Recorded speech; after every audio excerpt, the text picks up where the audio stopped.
27 à 27 de lobby, je vous donnerai un cœur nouveau et je mettrai en vous un esprit et vous vivrez. Ézéchiel 36, 26 à 27 de lobby, si quelqu'un est né de nouveau, il aura quoi? Un cœur nouveau. Un esprit nouveau. Makambuni nyoso akala. Table rase. Table rase.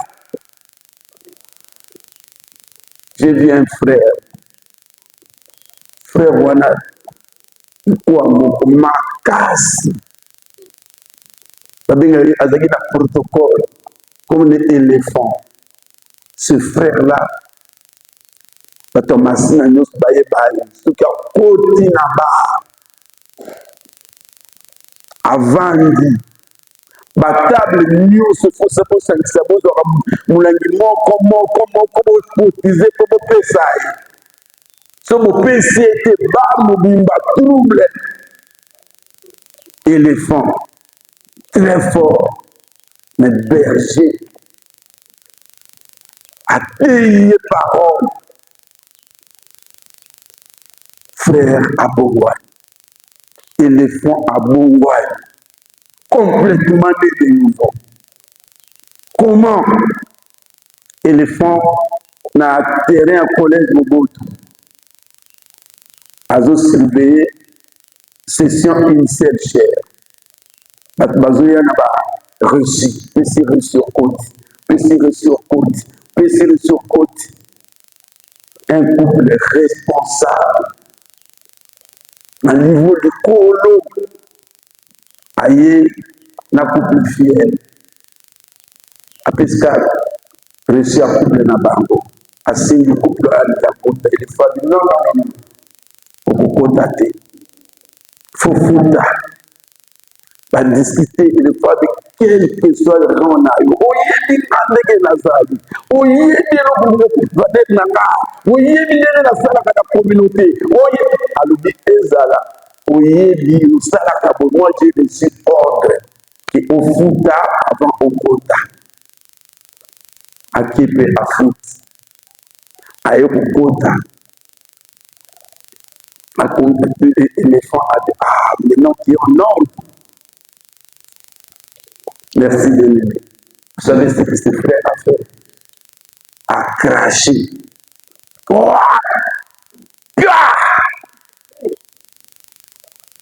Souper l'éléphant ça ébroué. Et je l'ai là-bas.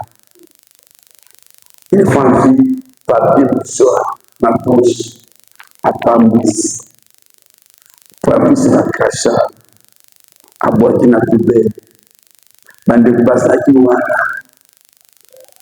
Et tibier bambou. Message était pas nani, berger. Berger à communauté. Et petit berger mawa. Comment on a dit? Éléphant, oh, elle a la kala. Comment t'as battu? Moi, je l'ai tranché par 20 millions. Berger à Ganga. Dans ma micro, à Ganga d'adoration. À Ganga na collège de berger.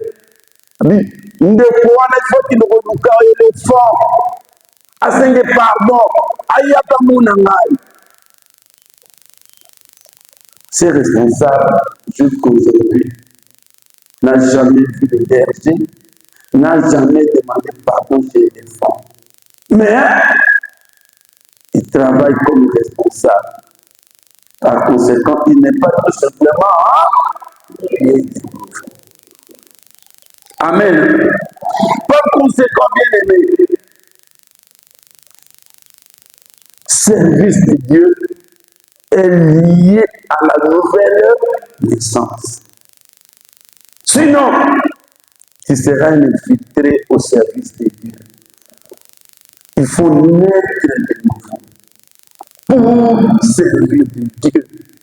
Il faut avoir un cœur nouveau, un esprit nouveau, un regard nouveau.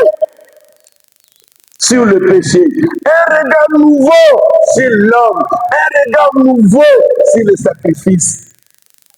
Berger, vous vendez la nauté. C'est-à-dire, ah, berger, effort de carême yangouni, berger tintane yangouni, berger tout sala nzambi, berger tout sala. Ceux qui vont répondre, c'est bien. Ceux qui ne vont pas répondre, continuez à sensibiliser. Les jours où ils seront réellement nés de nouveau, ils comprendront la portée même du travail du Seigneur. Amen.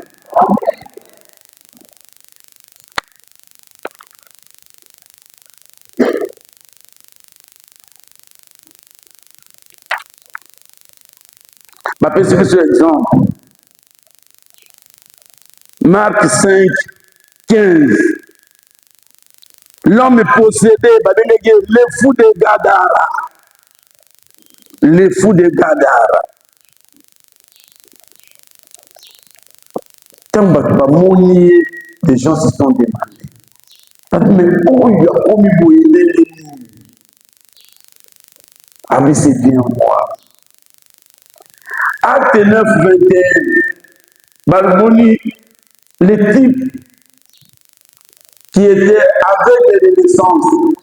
Parce que est-ce que vous avez soleillé? Alors, c'est bien moi. Nouvelle naissance. Nouvelle naissance, les gens doivent se demander est-ce qu'ils ont tout fait des folios? Ou est-ce là qui ex. Donc, nouvelle naissance te permet de devenir ex-voleur, ex-brigand, ex-vagabond, ex-coureur de jupons, ex-dérangeur, ex-critiqueur,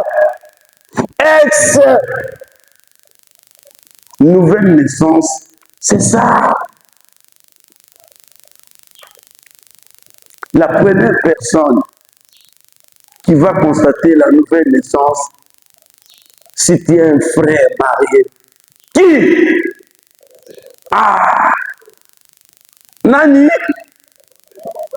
Madame na yonde a constaté que yo oza vide. Moi si na yonde a constaté que yo mobali oza nani? Bana na yonde ba constaté que effectivement papa na biso asali nini? De la même manière, pour la sœur qui va constater qu'il est né de nouveau, c'est qui? Frère, Nabana. Ah, maman a changé.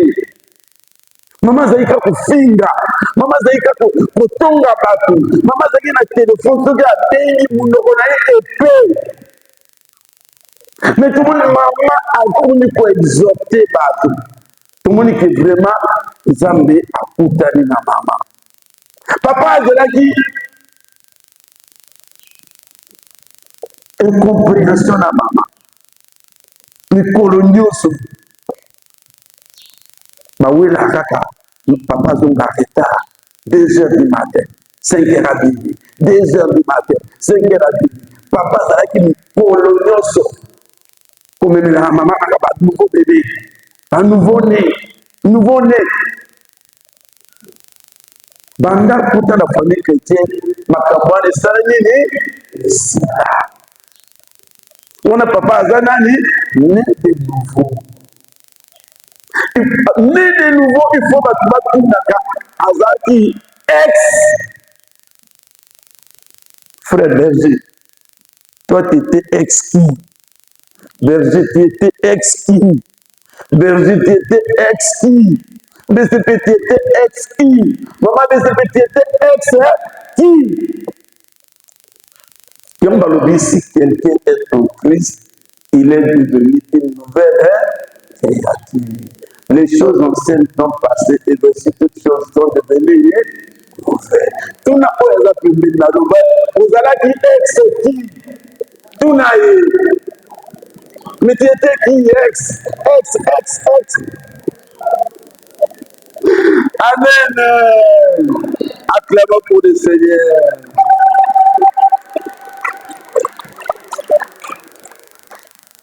C'était pour la Bible de Cana, chapitre 1.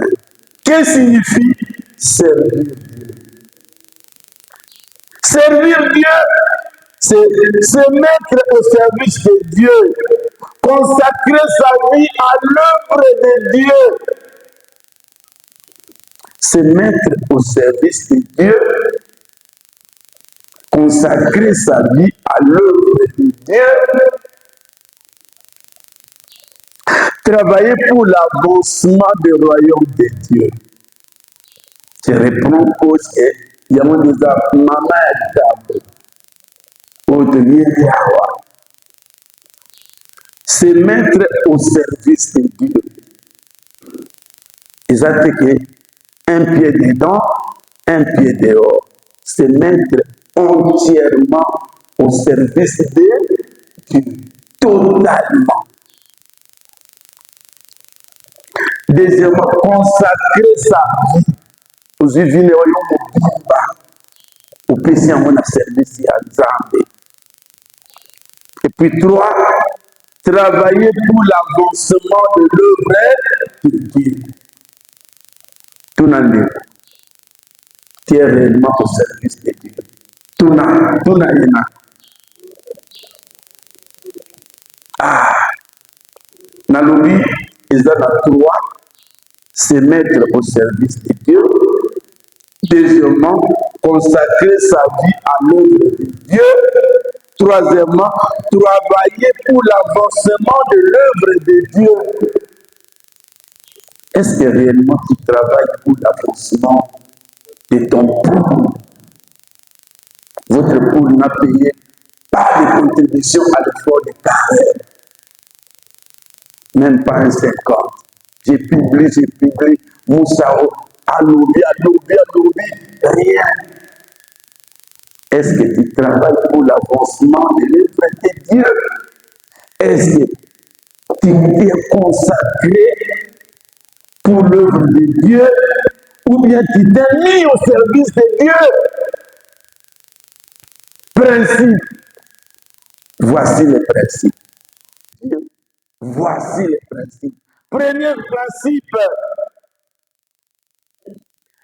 Nous sommes sauvés pour servir Dieu. Si Dieu nous a donné les moyens, si Dieu nous a donné cette capacité, c'est pour faire quoi? Servir Dieu.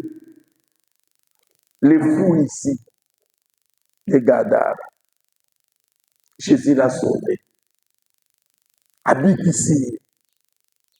Habite Jésus. Non, je vais rester à côté de toi. Jésus. Non. Tu ne veux pas rester à côté de moi. Tu es sauvé. Pour faire quoi? Servir Dieu. Va proclamer la bonne nouvelle. Si Dieu t'a dit, bien-aimé, c'est pour faire quoi? Travailler dans sa moisson. Si Dieu t'a libéré, c'est pour travailler dans sa moisson. Si Dieu t'a donné la bonne santé, c'est pour travailler dans sa moisson. Si Dieu t'a donné du travail, c'est pour travailler dans sa moisson. Si Dieu t'a fait faire, c'est pour qu'on retourne, nous puissions travailler pour lui. Moi que vous voyez, Dieu m'a sauvé à 3 reprises. C'est la route de Congo central, accident mortel. La contamination. Il y a ma boue, plus de 100 et quelques mètres. Dans mon pouka, je suis sauvé. Sauvé pour faire quoi? Travailler pour Dieu. Le 25 décembre, accident grave. Docteur de Moutonga Moko. Pa. La ministère est sauvé. Je suis sauvé pour faire quoi? Je suis là. Je suis là. Tant que Dieu t'a sauvé, d'une manière ou d'une autre, c'est pour travailler pour lui. Tant que tu as envie, tant que Dieu t'a donné le fisc, le souffle, c'est pour travailler pour lui. Amen. Premier principe. Deuxième principe. Deuxième principe. Le service est une réponse à l'amour de Dieu. Le service, c'est une réponse à l'amour de Dieu. Service pour tout ça, il a cahier. Et ça, réponse na bolingo naye. Tellement le Banzambé le dit, car Dieu a tant aimé le monde qu'il a envoyé son Fils Jésus-Christ afin que quiconque croit en lui ne périsse point, mais qu'il ait la vie éternelle. Dieu nous a aimés. Par conséquent, nous devons faire quoi? Travailler pour lui. Mutu alingi yo, mutu apona yo, mutu akomisa yo responsable, membre de la communauté. Il vous a aimé. Par conséquent, nous devons travailler pour lui. Troisième principe, le service édifie les croyants. Le service édifie les croyants. 1 Timothée 3,13. Le service édifie les croyants. Le service édifie les croyants. Le fait que tu travailles pour le Seigneur. Malende. Ozokende. Suka yona ye kusala nini? Bokumona na face. Bien-aimé, tozoluka nini na mokili oyo? Suka ngai funa kutana na Yesu. Le service édifie les croyants. Le fait que Dieu ozosalela Nzambe, oza na kati ya service na ye, ozokendeke d'édification en édification, et pour permettre éviter ozala objet à scandale. Il y a l'édification. Tant que tu es au service de Dieu, vie na yo okoni keba. Nakeba na likambo boy, naza berger. Nakuma na likambo boy, naza membre de la communauté. Nakeba logi nazala objet nini? Scandale. Objet à scandale. Le fait que tu es en train de travailler na œuvre ensemble, vie na yo okomi kotambola na keba. Na hypocrisie, mais nous avons une édification. Likambo so na sali ese engebe na makambunga la sala na tiyaka na ke kusomba nini tele na venu du commerce ngai tele ya monene nazwaki gratification na komi tele wana $2,500. Ngaza na 2000. Pendant que nous avons négocié na gérant lui, madame patron il m'a dit comme vous avez 2000, vous avez 250, c'est la patron. Na télé. Bien aimé Mawala Mboko. Un monsieur là, il est passé dans le comptoir à Tekaka. À Singaloubi, Bomba 1000 nayo. Pesanga 1000. Même télé horizon local. Babi misela obati na kata kaba bina mona kina kaba na yo. Bati lo bi pesa 1000. Même télé no yo bimano libanda sadaka sambla leti botu boyo kani prité bima libanda pesa kani ozwali. Kolo bazolo ba mu ba azo e bateki ba bazana ba osala nini bazo yuka. Et puis, votre wana, ironie du sort, nga nayebi bango te nga ndenge naza awa naza responsable nayebi bino nayebi Musau nayebi Kelke nayebi Yunduka nayebi Ritango mais le reste nayebi bino te tokutani na bendi commerce bino mpe bosomba nakomi troublé abi oui quand même je veux garder $1000 mais j'ai des postes téléviseurs de 2500. Est-ce que nous te dit mais non, le Seigneur a dit le péché est très mauvais. Le péché, il peut même provoquer d'autres dégâts dans ton foyer. Donc, le péché a conséquence. Il y a ma bête, et péché n'a pas avantage. Non, la commune, non, jeune homme, je ne peux pas le faire. J'achète au prix de normal. Je ne peux pas te donner les 1000 francs. Abia Adieu, Momoni Bino, Morada, Ramakambabongo. Nayo, na 4 deux jeunes filles.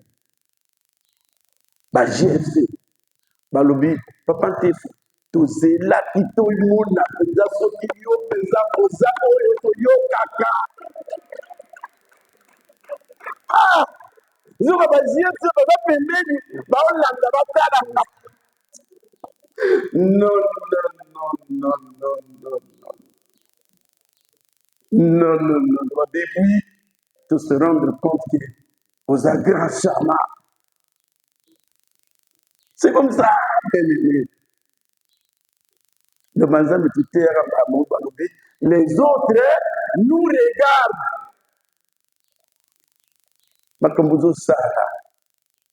Vous avez l'environnement. Est-ce que vous contrôlez l'environnement? Amen. Quatrième principe. Quatrième principe, 1 Corinthiens 12, 5. 1 Corinthiens 12, 5. 1 Corinthiens 12, 5. Balobi, il y a diversité de ministères, mais le même Seigneur.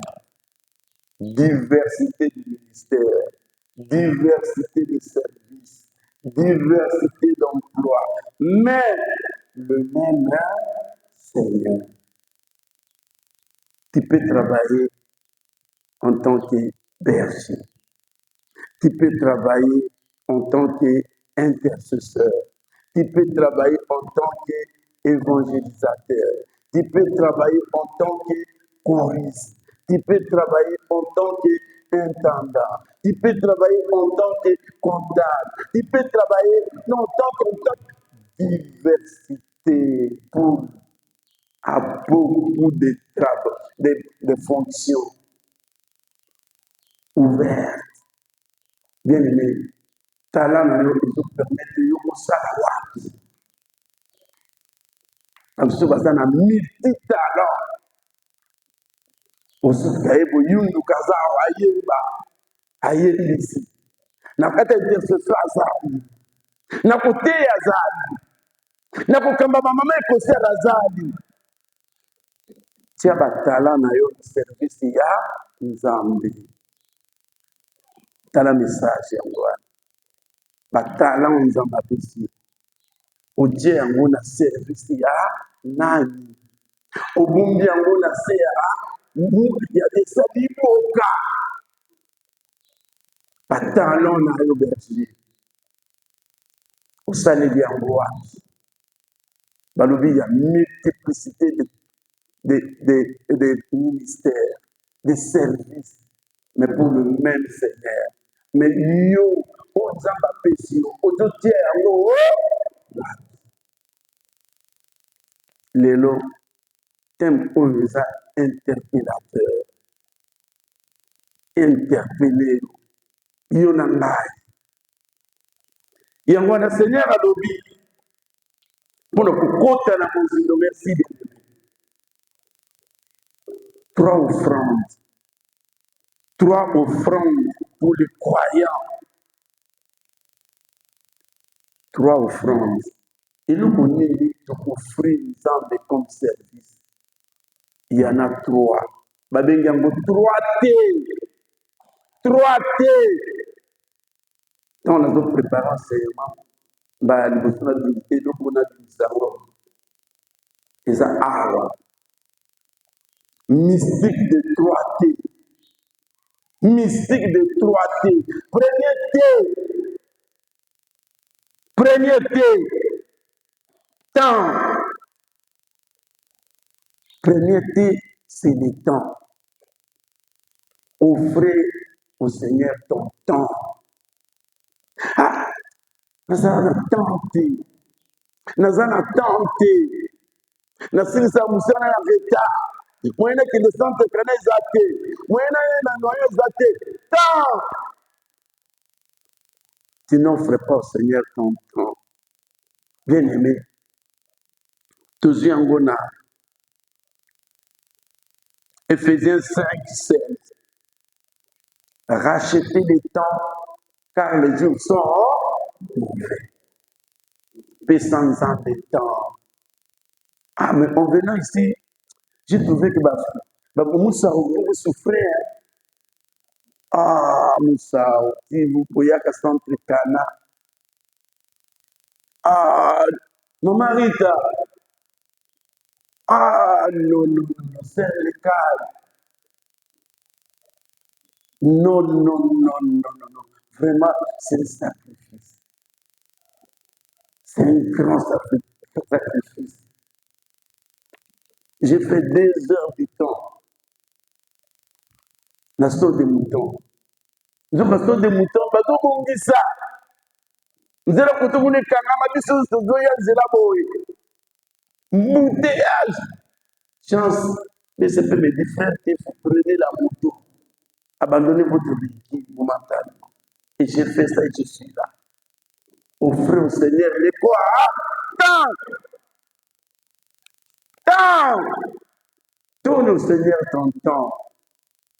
Si tu prends ton temps, tu gaspilles ça ailleurs. Ah, faites attention. Moukolezali. Deuxième T, talent.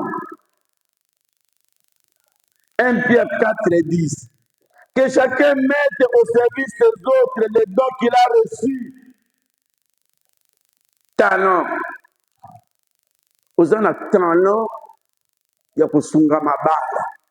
Tiens, on a service à bandeko. Bambabale payé. Nazoya a. Tiki. Couple voisin. Bitumba. Ah, nalobi. Na kota likam na biti. Na binkase. Yaka, yaka, yaka. Reste ici à la maison. Hein. On s'occupe de toi, j'arrive. Talent. Et puis j'ai calmé.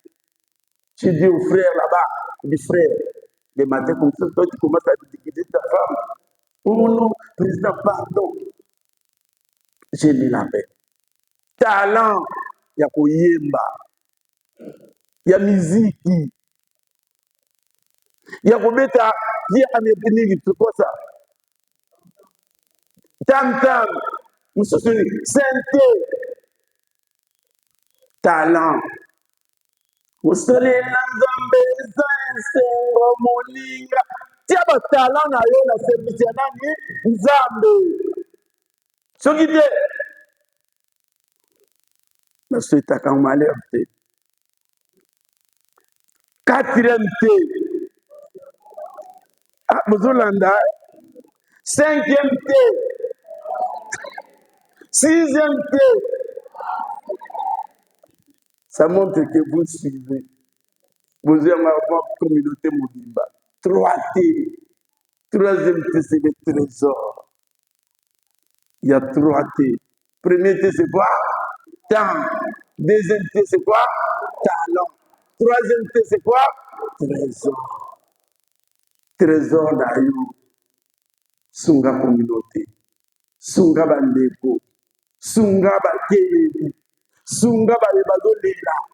Sunga effort de carême. Juste mona basango. Babimisa. École supérieure ya bango moko bapal babengani yango batiki famille chrétienne. Grâce à quoi? Grâce à mbongo oyo biso tozopesa na institut azofuta loyer, azofuta baprofesseur, azofuta courant. Bamoni que c'est un bon exemple. Ah, vous savez que tiens bozwa na bino concession mobimba. Et c'est ça. J'aimerais qu'avant la fin de carême, tous les noyaux, $50 pour Fouta. Amen. Hein? C'est ça le trésor. Il a le temps, mais il n'a pas de trésor. Par conséquent, il vient chauffer, il vient prier, il vient prêcher. Mais il a le talent.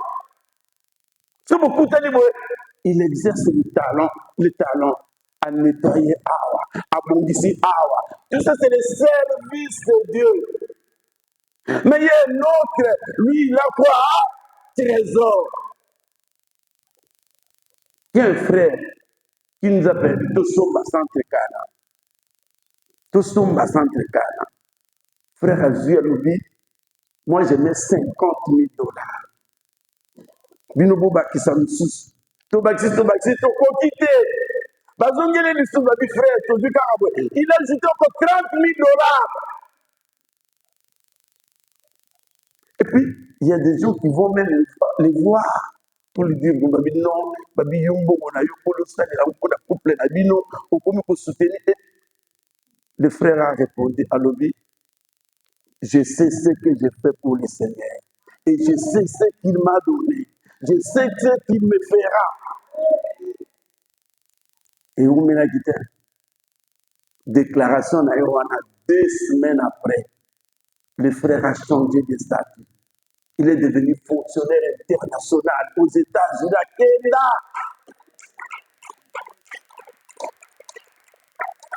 Mais il continue à soutenir la communauté. L'effort de carême. Si vous voyez un frère à partir des États-Unis, mais c'est voir ça quand je publie.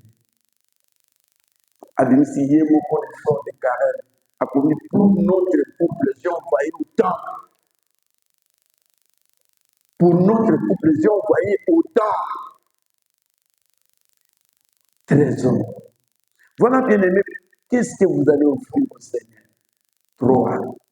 Votre temps, votre talent, et puis votre trésor. Tokotina, chapitre 2, les exigences au service de Dieu. Les exigences au service de Dieu.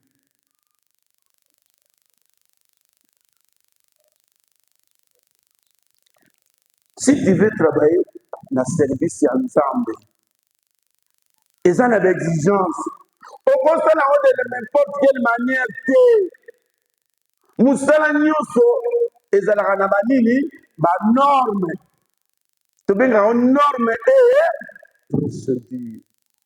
Ce qui est au Salango, Moutou. Si on ça, par exemple, dans le domaine, il y a maille. Bakuna Kisayo, canalisation, tambola boy. Dans mon salaire, on va répéter ça là-bas, exigence. Première exigence, Jean 15, 5. Jean 15, 5. Première exigence, il faut avoir une bonne relation avec Dieu. Une très bonne relation avec Dieu. Première exigence, qualité à relation avec ensemble des années. Relation avec ensemble.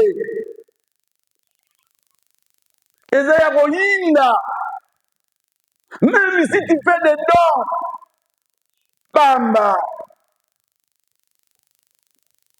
Pourquoi peut ça nous donne 20 000, 30 000, 10 000.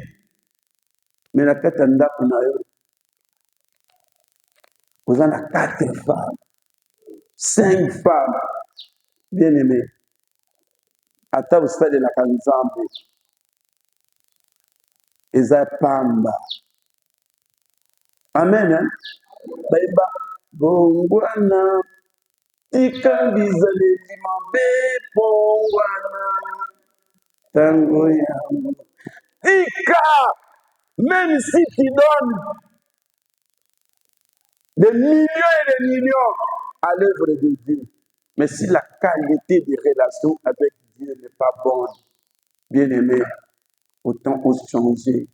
Seigneur, va lobi à lobi, soki oye kubonzelaka, on se rendre compte que quelque part là, on donne à l'ukambo, madame Ozanini, ozonga, obongisa. Yemba fini batolbi, hypocrite, race de vipère, finga ba pharisien. Malheur à vous pharisiens hypocrites.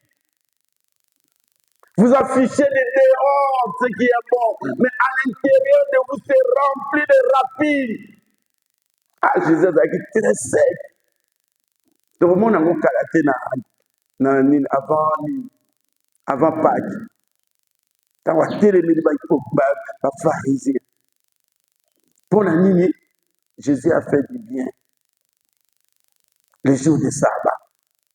Bah, ils vont télémé là, ils vont non, qui es-tu? Pendant le sabbat, ils vont dire que malheur à vous, pharisiens hypocrites.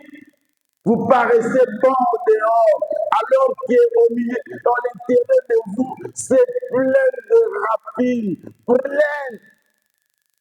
Malheur à toi, berger. Tu parais beau à l'extérieur, tu enseignes, mais à l'intérieur de toi, tu es sorcier. Tu es dans la poutine, tu es dans la pratique fétichiste.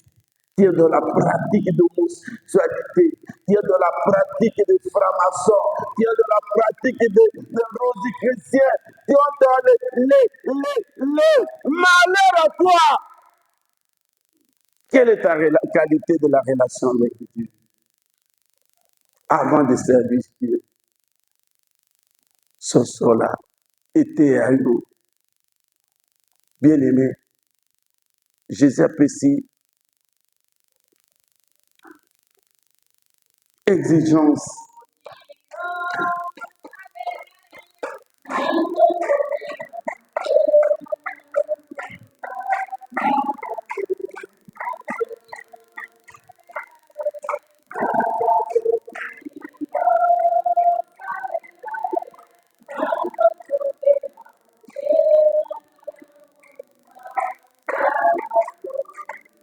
Amen.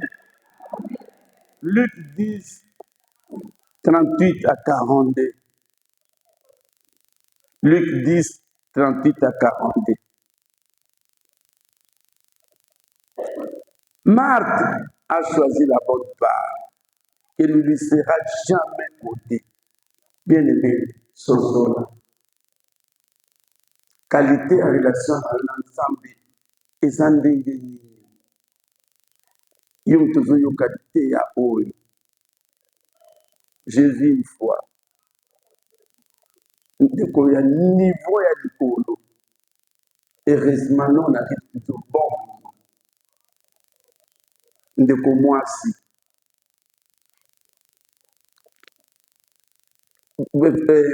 Grand frère n'a plus.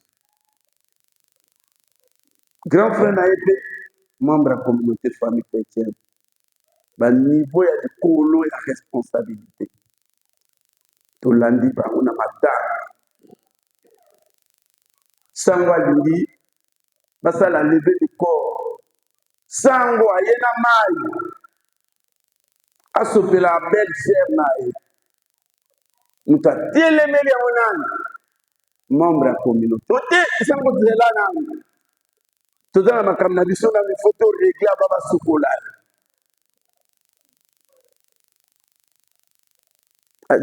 Sango likambo te beaucoup régler na niveau familial. Azongi na mai nae. Bakena sinde cimetière. Tokundi tozoni. Tourne tout ça, prier, tout ça, la commission de chocolat. C'est la télé, mais non, non, ok. Famille n'a pas ça. Batika c'est moi, maman responsable wana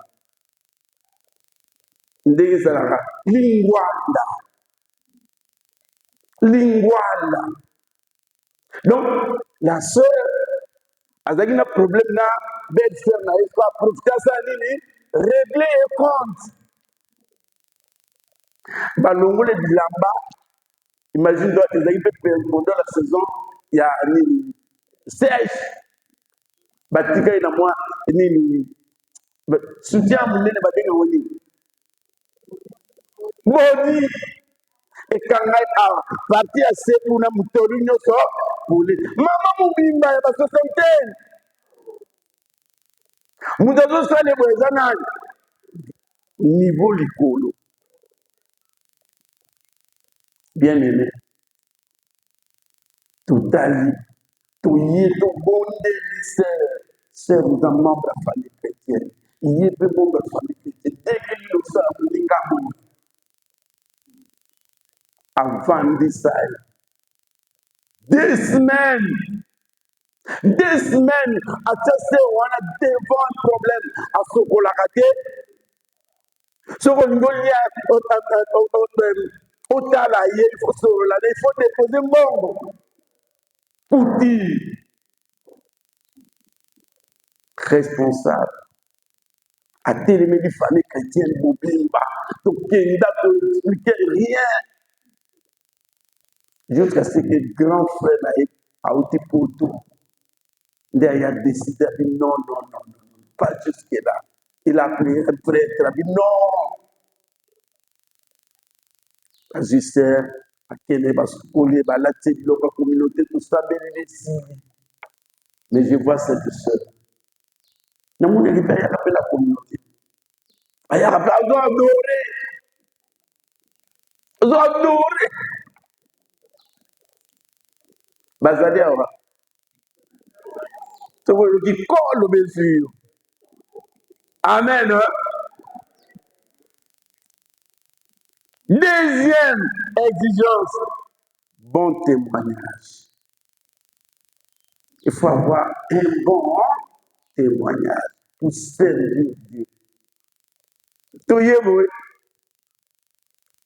un Libanais, un ami à moi Libanais, le gouta là, na kuti nani, bolingi c'est ba berger, le gouta na télémé ba berger, na kuti berger,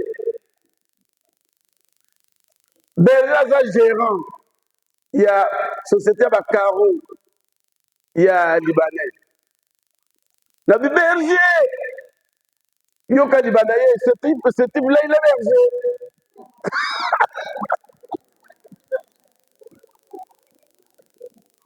Il est berger chez vous, mais il est grand voleur chez moi. Amen. Il faut avoir quoi? Un bon témoignage. Un très bon témoignage. C'est comme ça. Un très bon témoignage. Naké l'hôpital Moko de la place. Nakomi Bayambinga Isili. Naké na approuvé facture les billets d'envoi. Le directeur financier, comme a dit, les affaires responsables, aille pour accompagner. Pour accompagner tout le na boye na maman ou est ba facture. Maman financière. Une maman. Tout le maman a dit amen frère. Il a dit amen sœur. Responsable de la Bangwa Lobby, oui, celle-ci a droit de dire amen. Elle est correcte. Il reste donc, irréprochable. C'est vraiment une femme de mariage. Cette femme fait la fierté de mon hôpital. Tu vois, les témoignages, ça fait partie de notre vie de tout le temps. 1 Timothée 3, 7. 1 Timothée 3, 7. La Bible dit qu'il faut. Il faut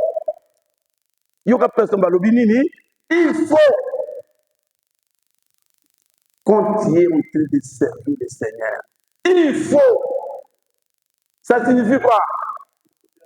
Obligatoire, merci Berger. Obligation. Il faut être assidu. Il faut être correct. Il faut être intègre. Il faut être dévoué. On a Paul avait expliqué, moi, on a Timothée. Abinanina pèse à Timothée, ma responsabilité. Mais, Timothée, il faut qu'il reçoive un bon témoignage de ces idéaux. De ces idéaux. Il y a un berger, Azaki est responsable dans OCC. Berger, on a battu belé à OCC. Dans la communauté à cause de son comportement, de son témoignage. À même battu. Témoignage. Un mauvais témoignage détruit le ministère, détruit la communauté. C'est posé BCC. Un mauvais témoignage. Et ça détruit la communauté. Un mauvais témoignage décourage les membres. Ça décourage les membres. Moi, je viens prêcher. Mais le frère Tefo n'a pas un bon témoignage. Frère Tefo, il n'a pas un bon témoignage. Ça décourage les autres. Un mauvais témoignage empêche les non-croyants à venir à Dieu. Babia a dit, la communauté famille chrétienne a dit, ils ont découragé Bissou Makambo Salaka. Balobani, Moutimon a fini sa nini. Balobani, n'a pas eu babu yaka go bidio mo loba. Tell you. Balobani, moko ya pamba abéditionnaire ya nini communauté mobimba. C'est ça, c'est comme un principe. Et moi, on a bien aimé. Matthieu 5, 16 de l'Odi. Que votre, Matthieu 5, 16, que votre lumière brille au milieu des hommes. Matthieu 5, 16. Il faut briller.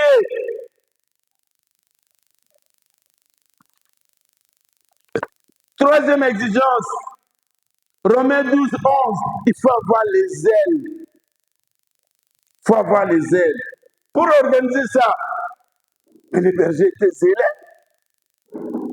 A dit non, moi je veux organiser. Et il a organisé. Pour servir le Seigneur, il faut faire un défi. Comme l'autre avait fait.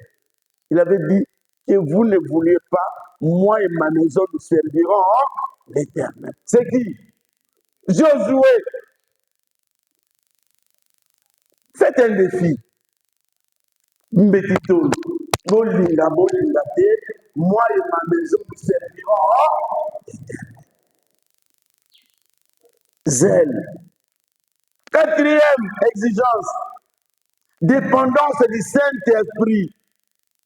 Dépendance du Saint-Esprit. Zacharie 4, 6. Tamboula na moulimo. Tamboula na misunité. Tamboula na molimo. Dans la prière. Dans le respect des recommandations spirituelles. Tu vas servir le Seigneur. Ce que ça, on a ndenge ya. Nazo sala pour nous banga. Nazo sala pour berger, nazo tira pression. Nazo sala tu ne marcheras pas. Marcher selon le Saint-Esprit. Chapitre 3. Les obstacles au service de Dieu. Il y en a beaucoup, mais j'ai retenu seulement 4. À 12 heures, j'arrête. Les obstacles au service de Dieu. Premièrement, paresse spirituelle. Proverbe 13, 4. Proverbe 13, 4. Il y a une paresse spirituelle. Vous savez que nous sommes dans un combat spirituel. Il faut toujours se dire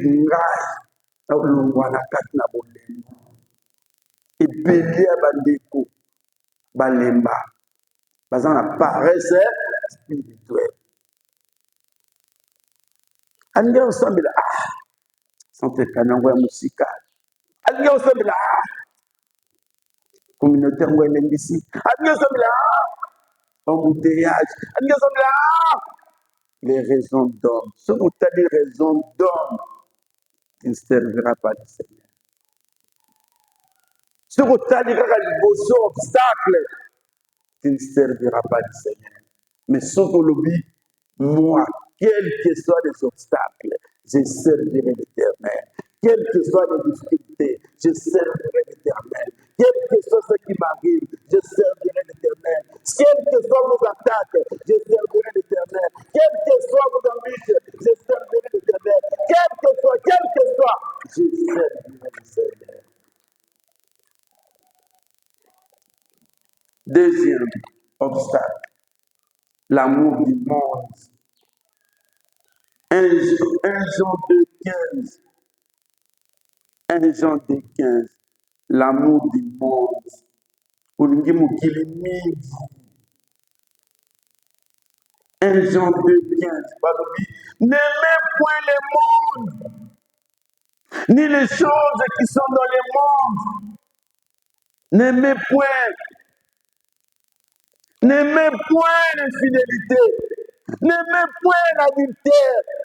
N'aimez point la musique mondaine. N'aimez point les boîtes de nuit. N'aimez point l'hypocrisie. N'aimez point les mauvais langages. Ni les choses qui sont dans le monde. Bien-aimés. Naluba oyo touché. Yo mutulingi mokili mingi. Yo mutulingi olekisi musala ya Nzambe na sima olandi mokili.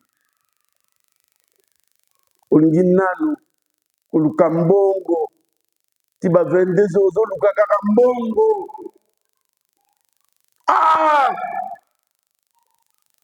Tu aimes trop le monde.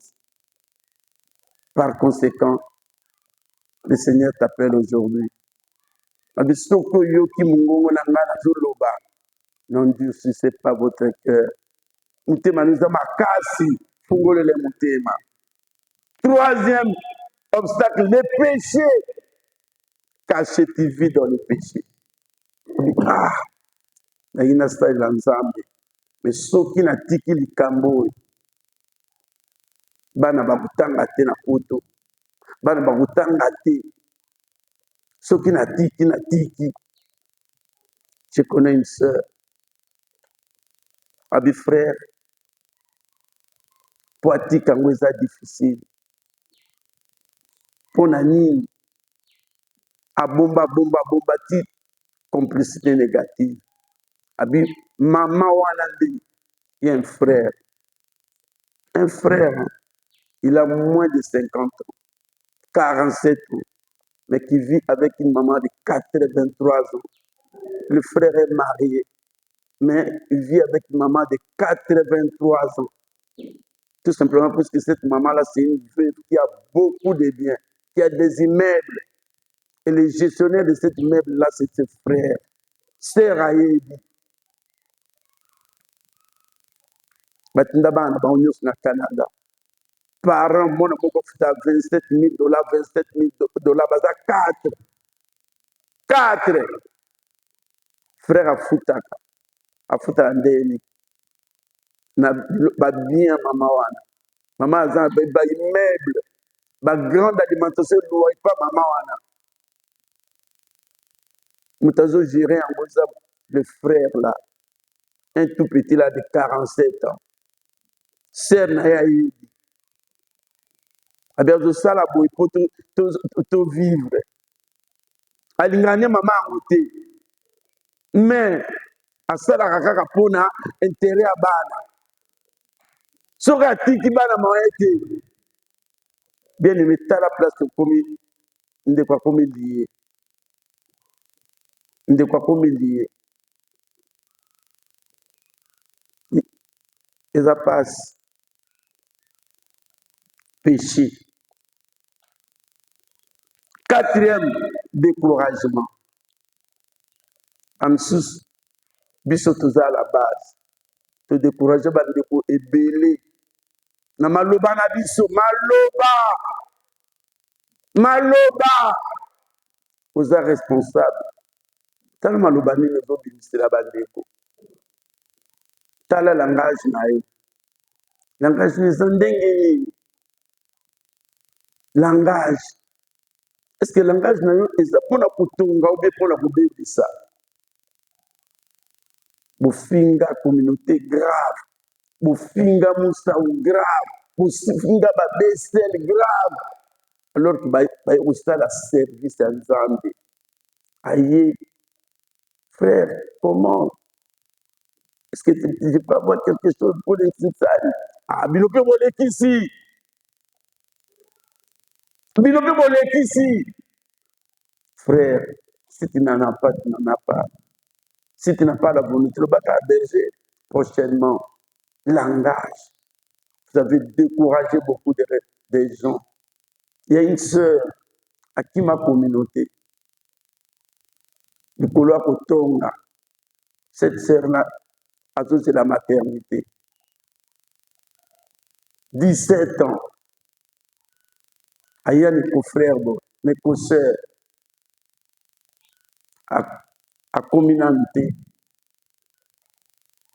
bavante, et frères ici. Baniba mena moi, kopo. Yabi, na kemba, on a souffert les frères du lot. Avant d'adapter, habiter, na kelo on a s'occupé de frère. Sœur Moko. On a déplacé, mais bah éviter que à commune musique babi azo la pemba mwango akile ku service frère kaka frère on ka pote la kete banate sœur ayoki pour approuver bango azongi wana abina yoki bino mais beaucoup mona nga lisusu kenda libela mais ya kaneka l'adoration à ce temps qui court. Alors, c'est la 3 enfants à Katani Bumunaï. Fille de Betty Kano. Fille, Betty et fille. Awa Kakanaki. Awa Kakanaki. Fille de Simbi. 8e mois, toujours chauffé. Donc, toujours soutenir. Tokangi. Tokangi à Monikolo. Seigneur Abibaki. Oh, Kangi à Monaseka, la famille. Na Kangi à Monikolo. Moka autobuta. Na Denvo. Tokangaki kaka ezaki 4 mais moko akufi 3 babimi mais oyo semo 3 wana bakobima humiliation mpe eleki mingi baseki ye mingi batongi ye mingi humiliation na bango ekomi nini bénédiction amen hein? Comment surmonter les obstacles? Premièrement par la parole de Dieu. Prière et la parole de Dieu. 1 Thessaloniciens 5, 17. 1 Thessaloniciens 5, 17, par le but prier sans cesse. Parole de Dieu. Josué 1, 8. Jésus a dit que ce livre de la loi ne s'éloigne pas de ta bouche. Ataba yo pour décourager. Tanga parole. Parole de Dieu. Et pour remonter, et pour rassurer, ekopesa makasi ya koavance na mosala ya nzambe. Quelles que soient les difficultés, quelles que soient les embûches, moto ya liboso oyo akonitela baobstacle eza yo te. Oza peut-être la énième personne, mais le Seigneur finira toujours par vaincre à travers toi. Amen. Autre voie, c'est la communion fraternelle. Hébreux 10, 25. Communion fraternelle par des échanges. Affrétif. Quand la difficulté n'a pas de il faut échanger. Berger, tu as un problème, boy. Na sala nini? Mais si on vivre dans ma camboga, na kata yo moko, tu te bloques. Mais si on vit fouani, à travers Mandeko, va apporter une solution. Amen. J'ai des frères. J'ai un frère. Ce frère-là était fermé. Fermé. Un pharmacien. Fermé, tourné vers lui-même.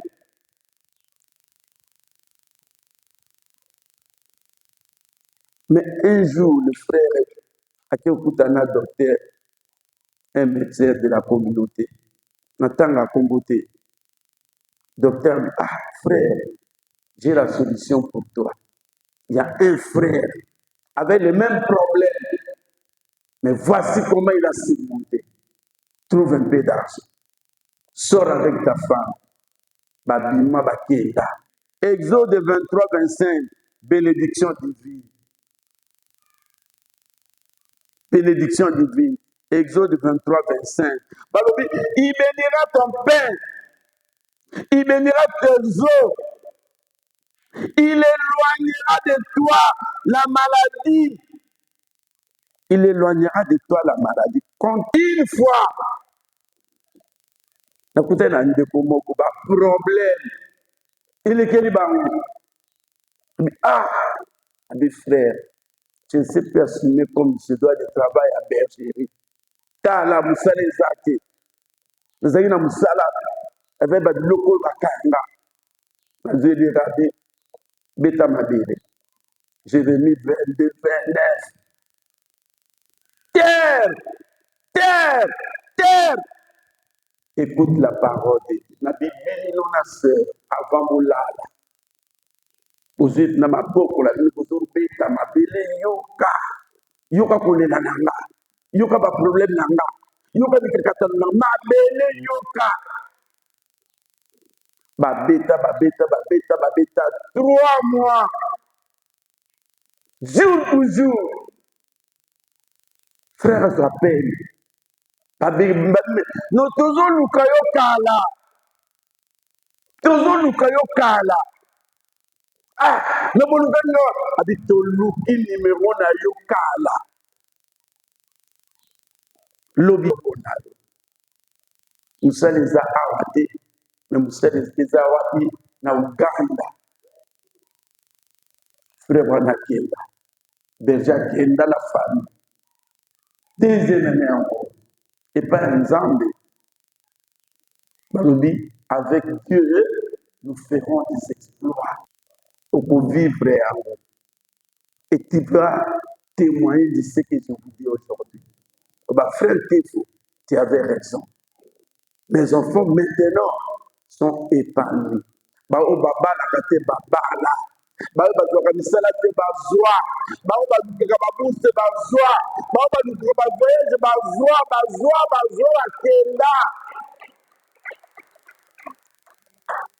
Le service de Dieu. Protection divine. Psaume 34, 8. Psaume 34, 8. L'ange de quoi? De l'Éternel. Campe tout autour de ceux qui les craignent et qui les arrache au danger. Dieu protège ses travailleurs. Dieu les protège. Dieu les sécurise. ngayo na koti na se saute de mouton mutuka nga bapuka mutuka abenga babi ozoyoka na biwi na zoyoka kanga motema tozoluka ndenge nini obima bien puisque baglace eza partout partout on m'a soutiré à sec natelemi nanga mpe nie tout simplement puisque je suis au service de Dieu de la même manière. 4. Récompense éternelle. Récompense éternelle. Comme ce sont les années ya koleka. Mais oya suka ekoleka te. Balobi, Seigneur alobi, c'est bien bon et fidèle serviteur. Tu as été fidèle au peu de choses. Je te confierai beaucoup. Entre maintenant dans la joie de ton maître. Babi, c'est la récompense éternelle. Il y a un de Lukaka. Moi, je cherche ça. Toi aussi, tu cherches ça. Toujours Lukaki. Ce qui n'a koufi. N'a koufi. N'a pas récompense éternelle. N'a pas couronne du salut. Nazwa oyo ekokola te oyo ekosila te oyo ekolimwa te Seigneur alobi oyo nyonso akolandanga na mabele oyo akozwa me na suka akozwa bokonzi ya likolo tala yango wana ngai na yo besepe mosawa alingaki tomanyola makambo oyo soki ondimi ya solo te okota mpenza na mozindo ya mosala ya nzambe tombola loboko me soki olingi te avec hypocrisie tika tika me soki ondimi obi oui merci mon frère merci ma soeur nous avons pris nous tous l'option de servir le Seigneur avec 3 T. Premier T, lui donner notre temps. Deuxième T, lui offrir les talents. Troisième T, lui offrir nos trésors. Puisqu'il y a une bénédiction qui est attachée à ces services. Maintenant, tombola mungongo. Bando ça la déclaration. Le bana kozonga simati. Décision onga na zui vis-à-vis en Zambie. Na kosalela yango. Prions le Seigneur. Éternel Dieu tout-puissant. Nous venons auprès de toi. Nous abandonnons entre tes saintes mains. Tu es notre Dieu. Nous avons pris aujourd'hui cette décision de travailler dans mon sac. Quelque chose où nous avons dit oui, j'ai offert au Seigneur. Cherchez ça. Cherchez une offrande. Lukanasaki. Oyoki liloba. Trésor na yo. Okopesa nzambe. Bandeko ya protocole. Baleka liboso. Nous allons offrir au Seigneur sans tambour, ni trompette, ni chanson. Chacun va offrir au Seigneur quelque chose de bon et nous allons prier. Protocole.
pesa biso sultan te tozopema iso.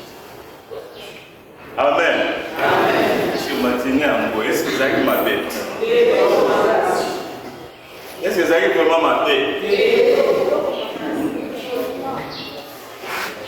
Donc c'est très important na remarquaki tokandaki année oyo 2026 na bolembo au niveau ya banoyo na biso ya bacommunauté locale et puis na poule. Même la prière tout ça qui dernièrement ya poule, vous sentez vraiment maman voilée. Il fallait donc moko ya boye pour na tola. Amen. Il fallait donc moko ya boye pour na esprit na biso etombwama. Mabeto malama. Moi il fallait que quelqu'un ya kafu oya kokai penya ko relever niveau wana. Ezali bongo frère te foot obeteli maboko.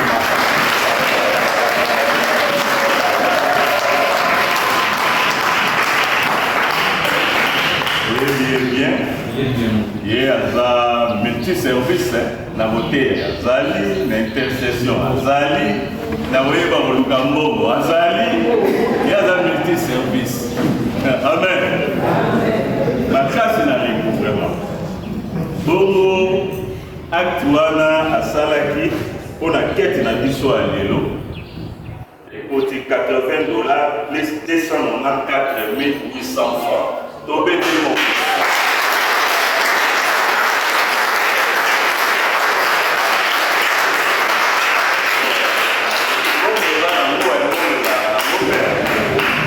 Amen. Zamba pambola ba oyo batiaki misolo batiaki ba moyen batiaki ya losambo selon ba talent pour te matinée de prière na biso et les kamala Nzambe azon c'est la bino au centuple ngai ko bosa na pétan ngonga surtout ngonga on a passé avant midi mobimba ya kolukelo ya Nzambe. C'est vraiment une grâce. Voilà, tondi mingi na biso banso na oyo pe bazwa ki grâce te ya kokutana biso na ba problème songolo to pakala to sambo na biso ekomaki ti et atteindre bango. Amen. Merci. Papa Kev. Je pense que Zamba la soukate. À chaque fois que vous avez besoin de yo, vous aurez toujours le bienvenu. La Katia Poul na biso 5 à 6. Vous avez polo yo. Et so nous la moi soni muke. Amen. Amen. Nous la moi soni muke na Katia communauté locale na biso. Bongo. Je pense que dimanche la semaine prochaine nous avons la récollection pour l'intercesseur. Donc, activité spirituelle, c'est l'activité spirituelle. Voilà vraiment pour les mamans. Amen. Amen. Voilà pour pour récupérer l'intercesseur, on a récollection dimanche prochain. Naba oyo balala. Naba oyo malon couché. Yaba oyo so biso nyonso tokuta na récollection pona kosambe pona ko élever le niveau niveau d'intercesseur comme kolala mingi. Amen. Amen. Okuta pona kosambe la. Merci beaucoup.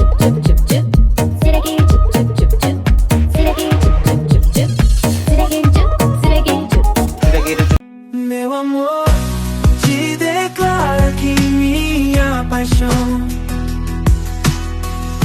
um sentimento puro sem explicação, a melodia que embala meu coração, a razão do